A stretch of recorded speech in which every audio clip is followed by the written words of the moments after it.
안녕하세요. 뉴스반장입니다. 어디서도 볼 수 없는 부동시 미필 대통령의 지상 최대의 코미디 쇼가 벌어졌습니다. 이번 의전에서도 실수는 반복됐는데요. 뭐 하나 제대로 하는 게 없습니다. 왜 태극기를 향해 일본식 경례인 목례를 하는 걸까요? 대한민국 정부 수립 이래 공식 의전 행사에서 태극기에 일본식 경례를 하는 최초의 대통령이 탄생했습니다.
또다시 반복된 외교 참사. 이번에도 일본의 사죄와 반성은 없었습니다. 역대급 저자세 굴욕 외교를 이어가고 있는 윤석열 정부를 바라보며 과연 이 정부의 미래에 희망이 있나 하는 절망감마저 느껴지는데요. 왜 윤 대통령은 이토록 무모하리만큼 실익도 없는 망국적 외교를 밀어붙이는 걸까요? 일개 5년짜리 선출직 공무원이 국가와 민족의 미래를 이렇게 송두리째 팔아먹어도 되는 건가 싶은데요. 대체 누구를 위해, 무엇 때문에 이러는 걸까요? 이제는 참담하도 못해 서글프기까지 합니다. 기시다 총리가 강제동원 피해자들에 대해서 마음이 아프다고 이렇게 발언했습니다. 이걸 지난 도쿄에서의 정상회담보다 진전됐다는 평가가 대통령실에서 나왔는데요. 이게 과연 진정한 사과였을까요? 행간을 꼼꼼하게 들여다보면 기시다 총리가 저 자신도라고 시작하면서 당시 힘든 환경 속에 많은 분들이 힘들고 슬픈 일을 당한 일에 대해서 마음이 아프다고 말했는데요. 대통령실은 한국이 먼저 이야기를 꺼내거나 요구한 게 없는데 기시다 총리가 진정성 있는 모습을 보여줘서 감사하다는 입장을 밝혔습니다. 실제로 모두 발언에서 윤 대통령은 과거사 문제가 완전히 정리되지 않으면 미래의 협력을 위해 한 발자국도 내디딜 수 없다는 인식에서 벗어나야 한다고 말했는데요.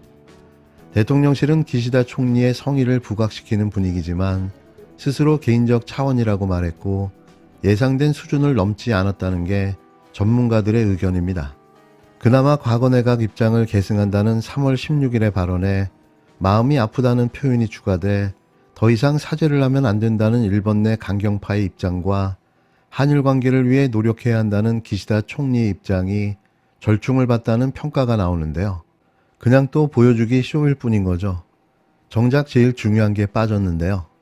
그건 바로 강제동원의 불법성을 언급하지 않았고 통렬한 사과와 반성, 그러니까 불법 행위의 주체로서의 진정한 사과는 없었습니다.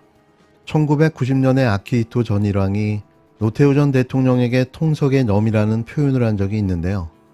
그것보다 못한 김대중 오부치 선언 이전으로 회귀했다는 평가가 나오는 겁니다.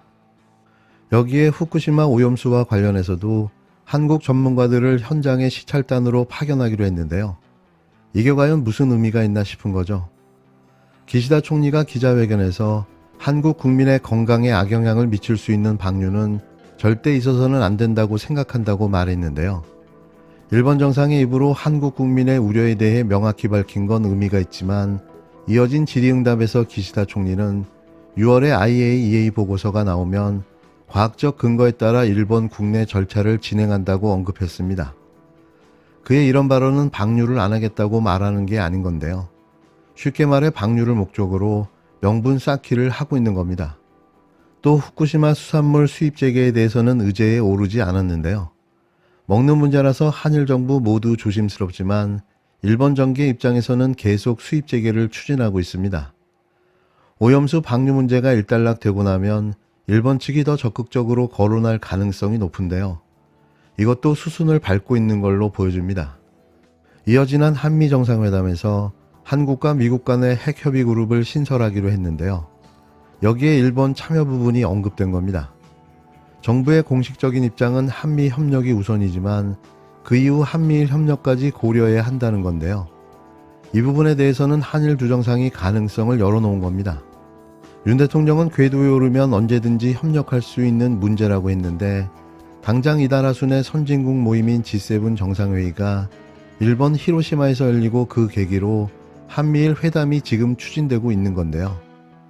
이 자리에서 관련 논의가 진행될 수 있다는 거죠. 이날 정치권의 평가는 극단적이었는데요.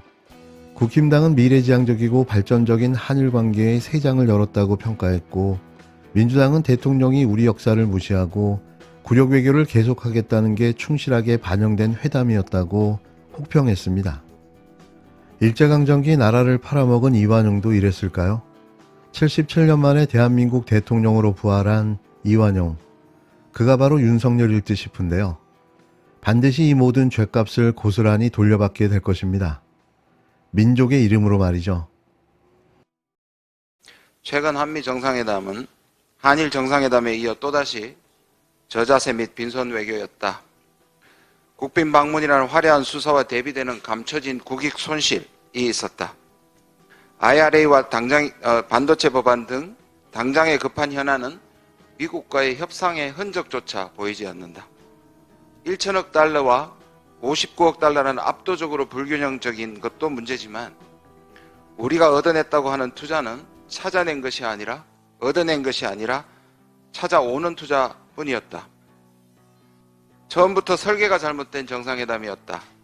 모든 외교 자산을 투입해서 핵공유 또는 핵공유에 버금가는 확장 억제를 받아오겠다는 설계 자체가 잘못되었다. 이것은 미국의 입장을 잘못 읽은 것이며 동맹 지상주의를 가지고 있는 보수 정부가 동맹을 신뢰하지 못하는 자기 모순에 빠진 것이다. 한국은 이제 국제 외교 무대에서 더 이상 변수가 아니다. 윤석열 정부는 미국과 일본 외에는 다른 나라와 외교 아젠다도 실종되고 접촉도 실종되었다. 상대적으로 한국을 만나려는 나라가 없다. 다자 외교에 참여해서도 한미일만 만난다. 윤석열 정부 출범 이후 일관된 이념과 진영 편향 외교가 반복되고 있다. 심하게 말하면 윤석열 대통령은 외교를 하는 것이 아니라 전쟁을 하고 있다. 결단과 흑백의 이분법은 난무한다. 자유, 인권, 민주주의로 대표되는 가치 외교는 우리가 마땅히 추구해야 될 가치지만 외교 무대에서 진영을 가르고 적대적인 관계를 구축하는 수단으로 사용해서는 안 된다. 외교는 51대 49의 협상 무대이고 흑백이 아니라 회색의 타협 무대임을 명심하기를 바란다. 요구사항 6가지 하겠습니다. 제가 정부에게 요구하는 것이기도 하고 민주당이 향후에 계속 촉구하기를 바라는 뜻에서 말씀드립니다. 첫 번째, 핵무장론에 더 이상 외교자산과 국력을 낭비하지 말라. 2. 한미일 안보협력을 확대해서 사실상의 동맹으로 가는 것을 멈추라. 한미일 북중 내의 진영화를 초래하지 말라. 3. 불씨를 여전히 남긴 우크라이나에 대한 살상 무기 지원 가능성을 완전히 종식하라. 4. 대만 이슈의 필요 이상의 언급으로 인해서 한중 관계 악화를 멈추고 대만 유사시 개입하지 않겠다는 것을 미리 선언하라. 5. 대화와 협상을 위한 평화적 노력 없이 힘에 의한 평화는 한반도 리스크만 올린다. 평화 관리도 할 것을 요구한다. 6. 다가오는 한일 정상회담에서 기시다 방문했을 때 사과는 받아오고 오염수는 받아오지 말라. 반대로 사과는 없고 오염수만 받아오는 참사를 다시 범하지 않기를 촉구한다.